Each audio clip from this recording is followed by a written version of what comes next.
I'm Amber Garrison Duncan. I'm the Executive Vice President of the Competency-Based Education Network. CBEN is a network of change makers who are leading a learning revolution.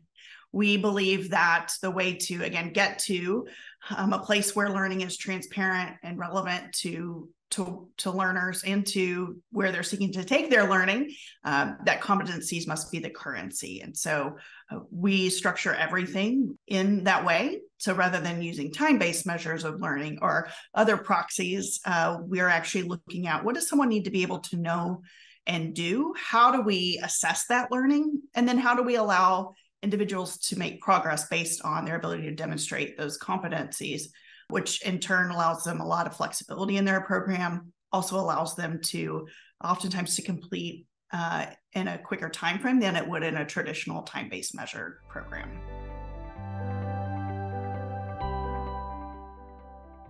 From my perspective, a couple of items. One is that across the credentialing ecosystem, we all shift to being able to use a common language to explain and design learning and measure learning. And from my perspective, that would be competencies.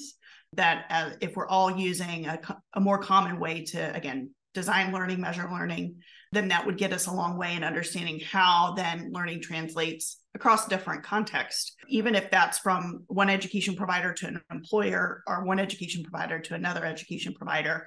Individuals are increasingly needing to leverage what they know and can do to further their education, to further their employment. And we have to be clear about and more transparent about what that is through the use of competencies. I've been a longtime fan of the Credential as You Go model and of thinking about how it is that, again, individuals can modularize their learning and accumulate that over time. I think it's a much more realistic model to how people actually learn in the world. We all are learning constantly as humans, and being able to understand how different components of my learning add up to something is really important. And so the Credential as You Go model allows us to break that learning down, to structure that in ways that are meaningful to individuals and their pursuits, and then again make sure that it actually continues to add up to something meaningful for them, whether you want to measure that by economic mobility, you want to measure that by, again, career pursuits. But this is a much more, I guess, learner-friendly model, and again, more realistic for how people actually learn.